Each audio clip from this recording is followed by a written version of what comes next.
Olá, bom dia, seja bem-vindo ao programa Opinião, aqui pela sua TV Cultura, TV Nova Nordeste. Queremos agradecer àqueles que nos dão carona também através das ondas dos rádios espalhados por todo Pernambuco, principalmente aqueles que estão curtindo através da Rádio Nova FM. Muito obrigado pela sua companhia. Olha, uma vez em uma pequena aldeia na Ásia, um pequeno garotinho adorava animais e o exército ia passando pela sua aldeia e de repente um cavalo estava mancando e os soldados resolveram sacrificar aquele cavalo.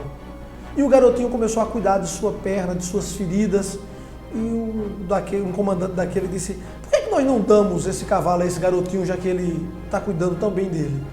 E entregou o cavalo ao garotinho. E amigos dele na cidade olharam e disseram: que garoto de sorte. E ele cuidou do cavalo e a perna dele ficou sarada. E ele trancou no curral. Dito dia, esse cavalo, vendo a porteira aberta, foi embora para as montanhas. E aí, os seus vizinhos chegaram até o seu avô e disseram: o seu neto não tem muita sorte. Esse cavalo foi para a floresta e encontrou outros cavalos, e aí ele juntou com os garanhões e voltaram e entraram no curral, centenas. E ele foi lá e fechou a porteira. E os seus vizinhos procuraram o seu avô e disseram: que garoto de sorte. O garoto resolveu adestrar aqueles cavalos selvagens. E quando estava em cima de um deles, ele o jogou longe e ele quebrou uma das pernas.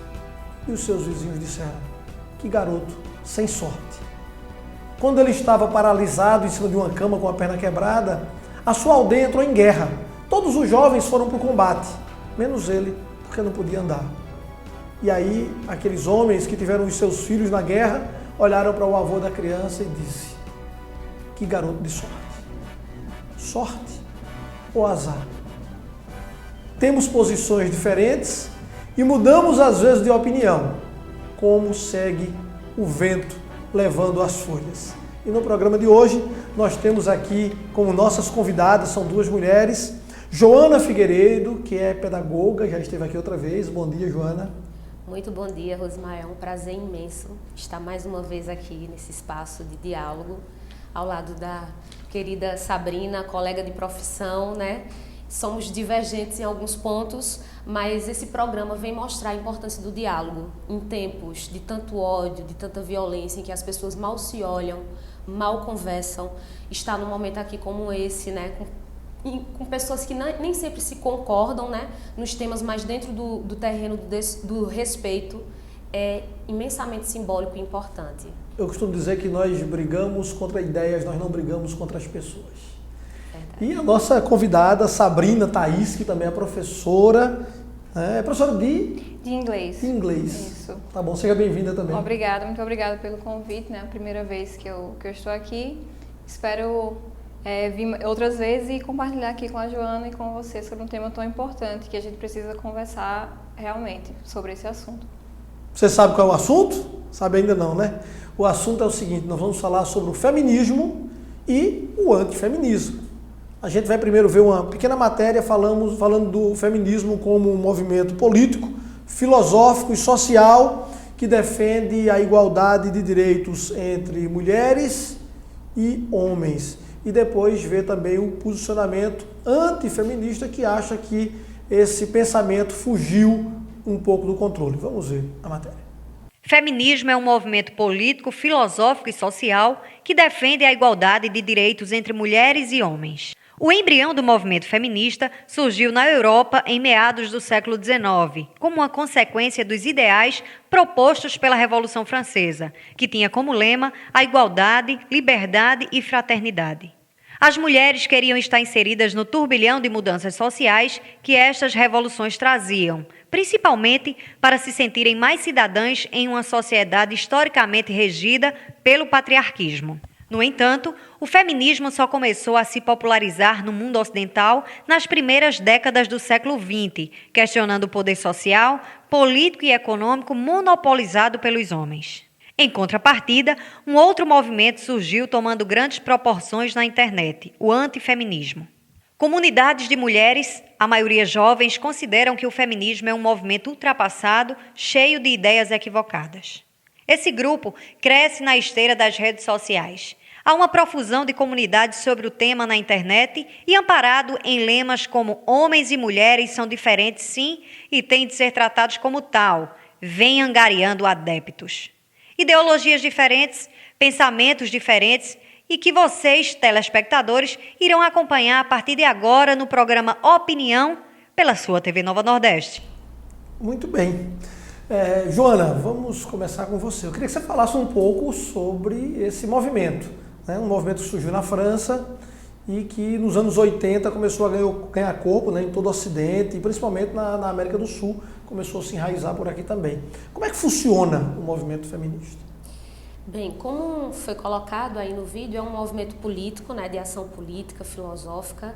Então, dentro dessa questão política e filosófica, há várias nuances do feminismo. Então, a gente não pode dizer que existe uma forma apenas de feminismo, mas existem vários pensamentos, vários movimentos que, inclusive, têm pautas divergentes. Tem um feminismo radical, em que as feministas acreditam, é um feminismo mais antigo, que as feministas acreditam que só quem deve militar são as mulheres que nasceram biologicamente com o sexo feminino. E temos outras nuances do feminismo em que trazem também as mulheres trans, né? As mulheres com outras orientações sexuais. O feminismo, o qual eu milito, eu sou da Marcha Mundial das Mulheres, é o feminismo que ele preza pela igualdade de direitos entre mulheres e homens. Não é um feminismo que tenta igualar biologicamente. É óbvio que nós somos diferentes biologicamente na nossa construção, né, enquanto seres humanos. Só que o que nos enfraquece enquanto mulheres é a submissão que nos colocam em relação ao nosso sexo, né? Nos colocam como o sexo frágil, como menos capazes, né? Como menos fortes. Inclusive, isso cai por terra, porque pesquisas mostram que em algumas tribos indígenas as mulheres desempenham atividades com força física, né? São treinadas e trabalhadas para isso, então desempenham atividades.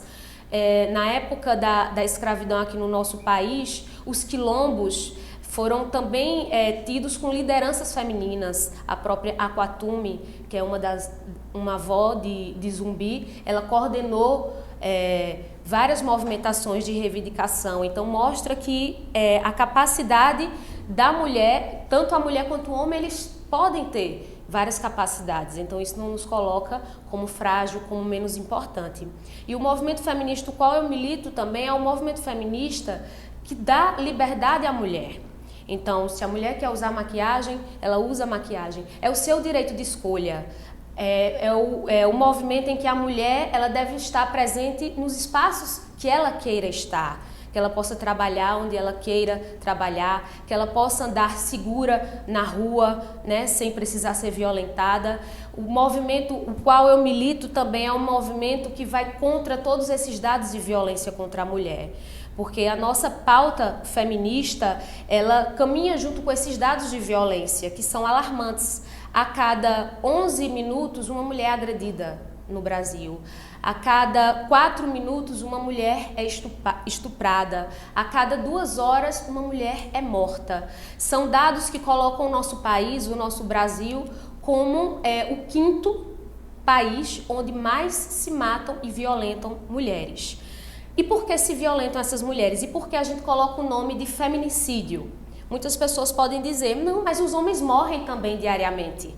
Os homens também morrem, os homens são assassinados, só que os homens morrem por situações diferentes. As mulheres morrem por serem mulheres, a questão do sexismo. Elas morrem dentro dos seus lares, né? São estupradas dentro das suas casas, independente de estar com roupa curta ou não estar. Né? De ter 6 anos de idade e ser estuprada dentro de casa pelo pai, pelo tio, não é verdade? Então, a nossa luta é contra esses dados de violência, que são dados de violência machistas, né? De misoginia, o ódio em relação às mulheres. Então, assim, eu acredito, eu acho bem contraditório essa questão de ser antifeminista, porque eu acho que muda o foco. O foco é ser contra o machismo, porque se você diz que é antifeminista, você está desmerecendo a luta histórica de tantas mulheres. Mas... A luta, por exemplo, de estarmos aqui nesse espaço falando, porque até anos atrás, década de 50, 40, as mulheres eram reclusas em seus lares. Mas você não diz que seu movimento permite que as pessoas decidam o que também, elas querem? Elas não podem ser também antifeministas? Deixa eu ver aqui. Sabrina, o que você está defendendo é o direito de poder ser o que quiser também? Exatamente, né? Por esse direito que eu tive a escolha de não entrar no movimento feminista, né? Porque quando eu falo que sou antifeminista, as pessoas acham que eu sou contra a mulher. Isso é impossível, né? Porque eu, como mulher, não poderia estar contra algo que iria me beneficiar. Mas a gente vê o movimento feminista não como apenas um movimento que está ali para as mulheres, e sim um movimento político, como a Joana falou, que tem interesses políticos, tem interesses que não visam apenas a mulher como um ser humano, mas sim como massa de manobra para alcançar os objetivos políticos, né? Então, o antifeminismo, né? Não sei se eu já posso começar já continuando, né? Claro. Começou, né? Ele começou, acho que sempre, desde que começou o movimento feminista, né? Sempre existiram mulheres que não iam de encontro com as ideias feministas, então sempre existiu isso. E quando a gente fala em direitos iguais, né? O movimento feminista fala em direitos iguais, a gente precisa trazer isso para a nossa realidade, né? Às vezes as palavras, né? As pessoas tiram o significado das palavras e apenas repetem e se esquece de trazê-la para a nossa realidade. Por exemplo, as mulheres, direitos iguais, nós devemos ter, sim, direitos civis, que nós já temos e que às vezes temos até mais que homens, né? Por exemplo, a gente tem delegacia da mulher, nós temos leis especiais para mulheres, temos também o direito, o dever, né? O dever não, podemos não nos inscrever para alistar para ir ao exército, enfim, algumas regalias que as mulheres já têm, que no direito civil, a gente está falando disso agora, que o homem não tem. Então, quando a gente fala de direitos iguais, então a gente precisa também pensar que o homem e a mulher precisam ter direitos iguais. Por exemplo, a aposentadoria, né? Mulher se aposenta antes que homem. Então, se a gente está pedindo direitos iguais... E morre depois. Por que não igualar isso? Porque todos não podem. Então, quando a gente fala isso, às vezes somos muito criticadas, né? A maioria das mulheres que ficam com... que tem esse... Eu vou só interromper você um pouquinho. Eu vou defender o direito dos homens agora. Nós vamos para o intervalo rapidinho. E na volta eu vou falar primeiro, Estados Unidos e outros países, a mulher vai para o exército também. E outra coisa, quando chega a hora do trabalho pesado, a aposentadoria, por que é que as mulheres também não lutam para que tudo seja igual? A gente vai para o intervalo, daqui a pouco a gente volta.